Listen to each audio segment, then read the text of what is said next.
Salut tout le monde, c'est Aubin. Je vous remercie d'être sur cette vidéo. C'est la première de ma chaîne YouTube. J'espère que le format vous plaira. Si jamais c'est le cas, n'hésitez pas à me le dire dans les commentaires et à laisser un pouce bleu. J'ai toujours rêvé de dire ça. En attendant, si jamais vraiment la vidéo vous plaît et que vous voulez qu'on continue sur cette lancée, n'hésitez pas à me le dire. Si vous avez des idées, dites-les moi en commentaire.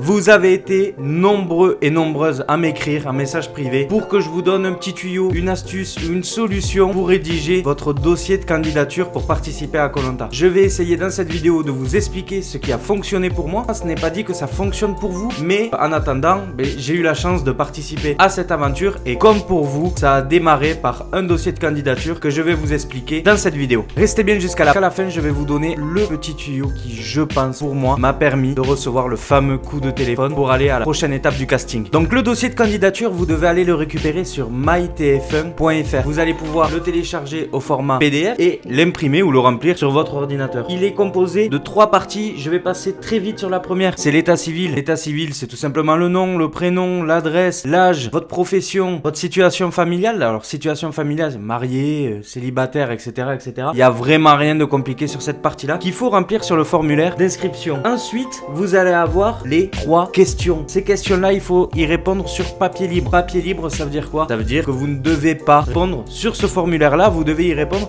sur une autre feuille, tout simplement. Ça peut être une feuille A4, ça peut être une feuille A3 ou plus grand si vous souhaitez, mais il faut que ça soit un papier différent du formulaire d'inscription. Pour pouvoir répondre à ces questions, il va falloir donner un peu plus de détails que dans votre état civil. Par exemple, quand on va vous demander de vous présenter, donner son nom, son prénom et son adresse ne suffira pas. Il va falloir entrer un peu plus dans le détail et raconter une histoire. Attention, quand je dis raconter une histoire, ce n'est pas inventer une histoire, c'est raconter votre histoire. Si je dois donner un exemple, ça donnerait: je m'appelle Aubin, j'habite dans le Gers, région dans laquelle j'ai grandi et dans laquelle j'élève mon fils aujourd'hui. Voilà, on comprend que j'ai grandi dans ma région et qu'aujourd'hui j'y habite toujours. Je rentre pas non plus trop dans le détail parce que donner trop de détails, c'est ce qui peut rendre aussi votre dossier candidature illisible. Parce que quand vous avez un pavé comme ça, juste pour donner votre nom, votre prénom, votre adresse et votre situation familiale un peu plus dans le détail, on n'a plus envie de lire le reste. Surtout, j'insiste, n'inventez rien. Ne dites pas, je sais pas, que dans la vie vous êtes quelqu'un de très sportif si vous ne l'êtes pas, parce qu'ils découvriront. Ne dites pas que dans la vie vous avez un esprit de leader si vous ne l'êtes pas, parce que ça se verra aussi. Vraiment donner les traits de caractéristiques qui vous ressemblent. Si je dois vous donner un conseil, ce serait par exemple de demander à un ami très proche, votre copine ou vos parents, de donner à chaque fois des traits, 2-3 traits de caractéristiques qui peuvent vous ressembler. Si ces traits-là correspondent, si vous avez 2-3 fois la même réponse, à ce moment-là, vous pourrez les utiliser pour votre dossier candidature. C'est un exercice qui est super simple et en plus ça permettra d'en apprendre un peu plus sur vous. Je vais vous donner un exemple pour vous démarquer. C'est l'exemple de ma vidéo. Avant de faire cette vidéo, j'ai regardé ce que les autres anciens candidats avaient fait concernant ce thème-là, le dossier de candidature. Et j'avais pas envie de faire quelque chose qui ressemblait à ce que eux avaient fait, tout simplement parce que sinon ça aurait pas donné une plus-value à ma vidéo et vous auriez déjà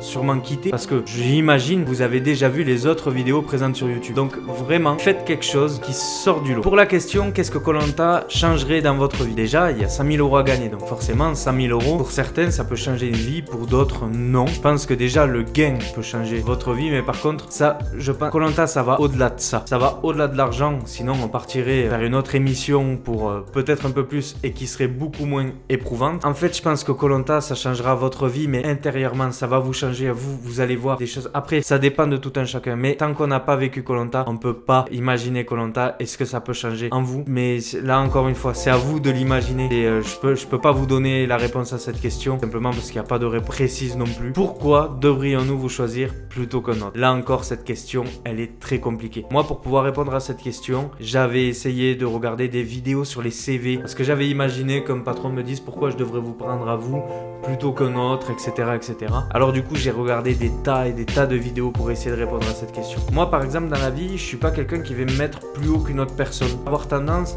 à mettre à égal ou avoir un objectif. Par exemple, je veux dire, je sais que je suis pas le plus fort, cependant je sais où est le niveau du plus fort et je vais essayer de l'atteindre. Voilà, moi dans la vie je suis plus quelqu'un comme ça. Il y a d'autres personnes qui diront, moi je sais que je serai le plus fort, je sais que je serai meilleur. Et voilà, et c'est peut-être ce qui fonctionnera pour eux parce que ça correspondra à tout ce qu'ils ont dit avant ça dans leur casting. Là encore, il n'y a pas de règle, il faut que ça vous ressemble. Concernant les photos, on va vous demander 3 photos. Une photo de pied, une photo de pied en maillot et une photo au format portrait. Format portrait, c'est tout simplement votre tête. Format photo de pied, c'est une photo de vous entière. Et une photo de pied en maillot de bain, c'est une photo de vous entière en maillot de bain. Si vous êtes mannequin, encore une fois, utilisez vos photos, forcément ça va vous aider. Si jamais vous ne l'êtes pas, vous pouvez faire des photos très simples avec votre téléphone.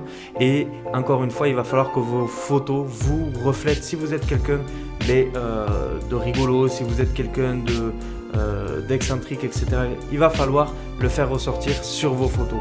Si au contraire, vous êtes quelqu'un de très aventurier, de très sérieux, de très... je sais pas comment dire ça, mais encore une fois, il faut que ça ressorte sur vos photos.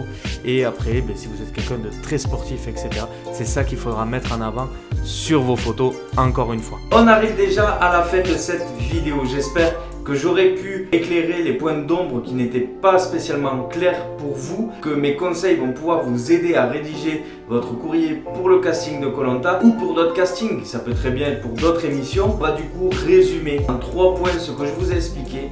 Restez vous-même, n'inventez pas d'histoire, il faut vraiment que vous racontiez votre histoire. Rentrez dans le détail, 2e point, sans trop faire de hors-sujet, enlever des éléments qui ne vous semblent pas importants et garder ceux qui pourront vous servir pour Koh-Lanta. Ensuite, le 3e point, et c'est là en fait le petit secret qui je pense m'a permis de recevoir un coup de téléphone de la production pour mon casting, c'est de garder une part de mystère. Trouvez un élément, une phrase d'accroche qui vous permettra d'avoir ce petit jardin secret. Ça donnera peut-être envie au casteur de vous passer un coup de téléphone, tout simplement pour lever le mystère sur l'interrogation que vous aurez posée. Si je devais donner un exemple, dans la vie j'ai un fort mental parce qu'il m'est arrivé quelque chose de grave. Ne rentrez, bien sûr si c'est vrai, ne rentrez pas trop dans le détail.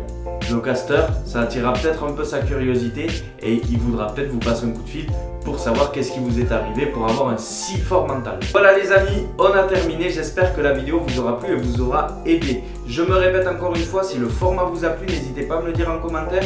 Donnez-moi également des idées parce qu'à l'heure où je tourne cette vidéo, je n'ai aucune idée de ce que je pourrais faire de ma chaîne YouTube. Je touche à beaucoup de choses, mais je ne sais pas du tout ce qui pourrait vous plaire. Donc n'hésitez pas à me le dire en commentaire. Vous pouvez également me laisser un pouce bleu et vous abonner, ça m'aiderait énormément. Et en plus, ça me permettra d'avoir un retour positif ou négatif sur la vidéo et de savoir si on continue ou pas sur la chaîne. Je vais vous mettre dans la description le lien pour pouvoir aller sur MyTF1 et donc du coup télécharger votre dossier de candidature pour Koh-Lanta.